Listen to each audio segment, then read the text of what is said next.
Bonjour à tous, je voudrais commencer aujourd'hui notre analyse technique de Bitcoin par le 4 heures. Donc hier, on avait vu, on était ici. Voilà, je vais zoomer. Donc on était à peu près là. Et on avait dit qu'on avait, soit on allait revoir les bas, et là il fallait attendre, voir si on cassait ce support qu'on va peut-être un tout petit peu ramener là. Voilà, comme ça. Ou si au contraire, on allait rester au-dessus et venir retester le support, la résistance que nous avons là. Donc évidemment, aujourd'hui, on a la réponse. Et ce qui s'est passé, c'est qu'on est venu revoir les plus hauts. Donc aujourd'hui, on a une situation tout à fait similaire. On est en train on a testé toute la région, même un tout petit peu dessus. On est revenu voir le bas de cette résistance qui est devenu un support. Et est-ce que ce support va dans ce cas tenir? Et je crois que je peux le faire comme ça, hein, un peu plus court comme ça. Et on va aller retester cette autre résistance. Voilà ce qui est en jeu, ou au contraire, on va revenir vers le bas et rejouer la baisse. Donc, disons que si on voulait prendre sur base de ça, que de ceci, on voulait prendre une position, la position, elle est facile à prendre. Donc, on ouvre une position longue ici, qu'on gère facilement parce que toute clôture au-dessous, on prend sa petite perte et c'est fini. Dans ce cas, on peut aussi la retourner, shorter, une fois qu'on a clôturé ici, avec un objectif de venir au moins jusque-là. Et ça, je vais l'éliminer, c'était la bearish divergence qu'on avait sur l'heure. Ou au contraire, donc on peut jouer très conservativement une hausse qui viendrait rejouer ces valeurs ici en haut de cette zone de support aujourd'hui, ou alors regarder un tout petit peu un œil et essayer de jouer la hausse jusqu'ici. Donc ça, c'est des positions qui sont faciles à prendre parce qu'elles sont faciles à gérer. Ce n'est pas que je suis sûre qu'on va monter. Et ça n'a aucun intérêt ni aucune importance finalement. On n'est jamais sûr de ce qui va se passer. N'oubliez pas qu'on a aujourd'hui, le marché va être un tout petit peu mouvementé en attendant des chiffres, mais surtout la décision finale de la Federal Reserve ce soir à 8 heures, heure de chez nous, je pense que c'est. Donc ça, c'est pour... vous voyez comment sans indicateur, sans rien, on peut parfaitement jouer quand même ici. On va regarder ce qui se passe là. Donc ici, on a un RSI qui est plutôt bullish, qui est venu retester la moyenne qui repart à la hausse avec une volatilité qui reste neutre et au-dessous de la moyenne. Donc, tant que ça ne passe pas au-dessus ou que ça n'accélère pas vers le bas, on attend, ça ne nous dit pas grand-chose. Mais le stochastique s'est haussier et donc ça veut dire que si la volatilité remontait, ben, ce serait vers le haut. Ok. Voilà comment ça se présente aujourd'hui. Donc, je vais regarder rapidement, on va voir le jour. Et je dis rapidement parce que on va voir un peu.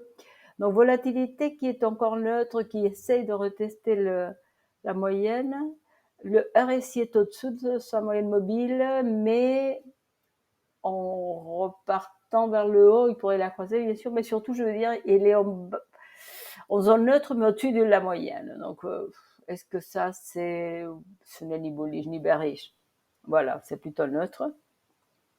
Par contre, le stochastique, si elle doit aujourd'hui clôturer au-dessus de 28,9, donc presque 29, pour repasser à la hausse. Donc, il est plutôt à la baisse. Et donc, si ça remontait très fortement, on pourrait s'attendre à que ce soit vers le bas. Mais enfin, tout est neutre. Je ne prendrai aucune décision par rapport à ça. Ce que je voulais vraiment regarder, c'est plutôt ceci. Donc, on a eu cette correction-là. Ce que j'avais dit qu'on pourrait peut-être venir demain voir là, ben on l'a pas fait. Au contraire, en réalité, on reste avec le 9 au-dessus du 21, donc strictement parlant, ce n'est pas une situation baissière du tout. On dirait que c'est plutôt un retest qui pourrait être sain pour repartir à la hausse. Donc on a un bas ici. Dans ce cas, on confirmerait. Mais pour que ce soit confirmé ici, il faut qu'on clôture au-dessus, qu'on vienne à des clôtures à ces niveaux-là. Donc 30 000 reste 30 500, ça reste vraiment important. Là, on est vraiment au milieu. Et lorsqu'on est au milieu, on a autant de chances de repartir à la hausse que de redescendre, retester le 55. Et ensuite, là, il faudrait revoir. Et c'est ce que je m'attends à avoir, peut-être pas.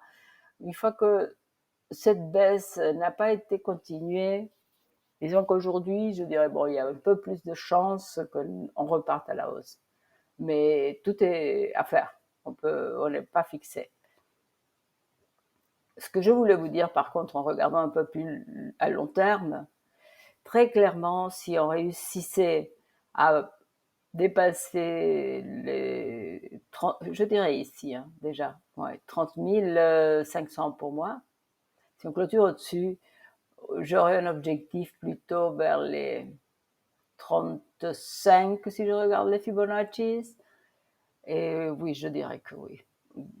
Normalement, oui. On pourrait avoir un arrêt net avant, mais disons que 35 serait à peu près l'objectif si on arrive à dépasser cette zone de résistance qui est assez importante. Ici, on est resté un certain temps en tant que support avant de vraiment aller au-dessous. Ça a pris du 9 mai 22 au 10 juin. Donc, c'est 3 semaines à peu près, c'est ça? Donc, elle a tenu assez bien. Est-ce que là, on l'a testé une première fois? On peut dire qu'on a commencé ici, le 11 avril. Donc, on peut continuer encore un tout petit peu là, et essayer de retester et voir si ça passe. Pour le moment, honnêtement, on peut pas dire que c'est pas possible. Et ensuite, très court terme, l'heure là. Ok. Oui. Ça correspond à notre. Ok. On va ajuster ceci. Donc, si je regarde, non, ça je peux l'enlever. Je voulais garder ça, qui est un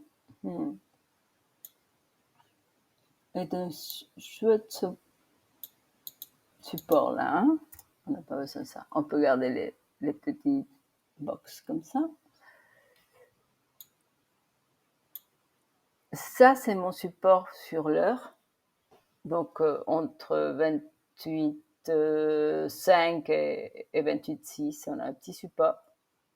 Donc, il tient. Alors, je vais être exact là. Il ne faudrait pas clôturer plus bas que ça. 487. Donc, voilà.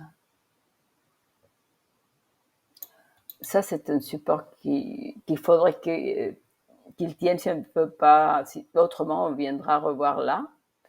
Je vais le garder. C'est un peu approximatif. On pourrait faire quelque chose de beaucoup plus précis qui aurait cet aspect-là. On pourrait dire ça. On pourrait éliminer ceci. Voilà.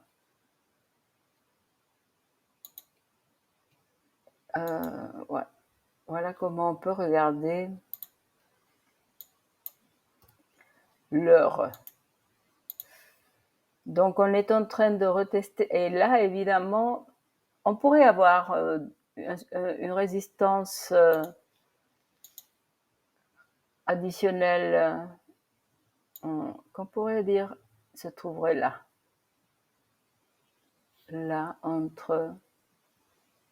je vais plutôt me référer, vous savez, à ça. Plutôt ça, je pense. Donc, ouais. Je dirais que ça, c'est des valeurs, voilà, on a même touché là, donc on doit, si Bitcoin va passer au-dessus, ben, évidemment, il faudrait que ça clôture au-dessus. Mais ça nous donne vraiment des niveaux très clairs. Là, évidemment, je crois que je vais me positionner plutôt comme ceci. Ouais. Et ensuite, bon, évidemment, on vient au niveau qui impacterait le jour déjà. Mais c'est comme ça que je le regarderai à niveau de l'heure. Ça, je ne sais même pas ce que c'est. On va l'éliminer là, on ne le veut pas ici. Bon, ça c'est l'heure. Regardons la volatilité qui est très basse, on peut encore baisser, donc on peut rester là un moment. Le RSI qui est plutôt haussier, ce qui est plutôt bullish. Et le stochastique qui va remonter si on clôture d'ici 35 minutes au-dessus de 28,7, disons. On est à 28,660, donc c'est faisable. Autrement, ce qui va se passer probablement si on reste là en mode de consolidation ou par là, c'est que pour l'heure suivante, le stochastique va remonter à un niveau plus bas. Donc, probablement, on restera plutôt haussier dans les prochaines heures. Et le reste dépendra de la situation globale à niveau des chiffres, et le mouvement du marché ou un mouvement externe. Donc, voilà ce que je peux vous dire aujourd'hui. J'espère que vous trouverez de matière à gérer vos positions si vous en avez envie. Autrement, je vous souhaite une bonne journée et je vous dis à demain.